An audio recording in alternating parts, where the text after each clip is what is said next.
ভয়াবহ হামলা মোকাবেলা করে ঘুরে দাঁড়াচ্ছে মধ্যপ্রাচ্যের বিস্ফোরা ইসরায়েলের প্রধান শত্রু ইরান। একদিনের মাথায় ধার বেড়েছে ইরানি মিসাইলের।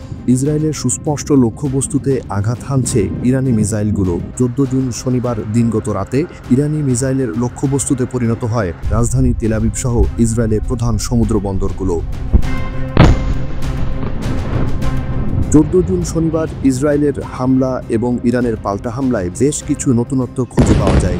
এদিন আগের মতো বিমান হামলায় সক্রিয় দেখা যায়নি ইসরায়েলকে। ক্ষেপণাস্ত্র আর গোয়েন্দা হামলা দিয়ে ইরানকে কাবু করার চেষ্টা করে ইসরায়েল। ইসরায়েলি বাহিনীর এমনই এক হামলায় দাউ দাউ করে জ্বলতে থাকে পশ্চিম তেহরানের এক তেল ডিপো। বিভিন্ন সূত্রে জানা যায়, ইসরায়েলের গোয়েন্দা সংস্থা মোসাদের সেলগুলো ইরানের ভেতরেই সক্রিয়ভাবে অভিযান চালায়। তারা স্পাইক ক্ষেপণাস্ত্র ব্যবহার করে তেহরানে অবস্থিত IRGCর লক্ষ্যবস্তুতে হামলা অব্যাহত রাখে।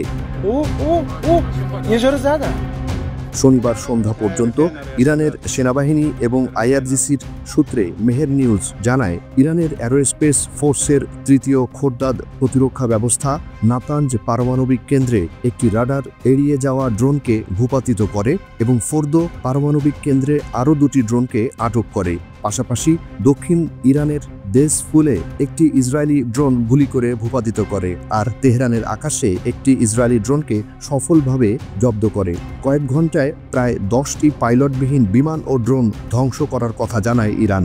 এমন সফলতা থেকে বোঝা যায়, বিপর্যয়ের পর ভালোভাবেই সক্রিয় হয়েছে ইরানের এয়ার ডিফেন্স সিস্টেম। এরপর সন্ধ্যা নামতেই শুরু হয় ইরানের বদলা।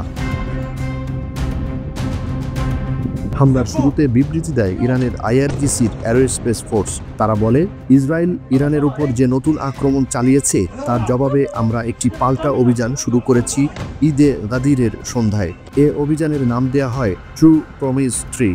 এরপর আরও এক বিবৃতি দেয় IRGC, যেখানে বলা হয়, ইরানের স্থানীয় সময় ভোর 3:34 IRGC অপারেশন ট্রু প্রমিস 3 পুনরায় শুরু করে।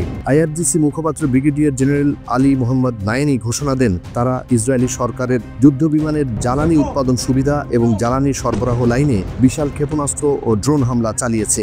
অভিযান পুনরায় শুরু হওয়ার পর প্রচারিত ছবিতে দেখা গেছে যে ইরানি ড্রোন ও ব্যালিস্টিক ক্ষেপণাস্ত্র বহুস্তরীয় ইসরায়েলি বিমান প্রতিরক্ষা ব্যবস্থাকে বাইপাস করে সরাসরি আঘাত করেছে। ইরানি কর্তৃপক্ষের এমন বিবৃতির বাস্তবতা দেখতে থাকে গোটা বিশ্ব। গাজার ধ্বংসস্তূপের মতো অবিকল চিত্র দেখা যায় ইসরায়েলের হাইফায় স্থানীয় সময় রাত 11টার পর। ইরানি ক্ষেপণাস্ত্রের আঘাতে দাউ দাউ করে আগুন জ্বলতে দেখা যায় ইসরায়েলের বন্দরনগরী হাইফার তেল শোধনাগারে। একের পর এক ইরানি ক্ষেপণাস্ত্র হামলার সময় আলোকিত হয়ে ওঠে হাইফার আকাশ।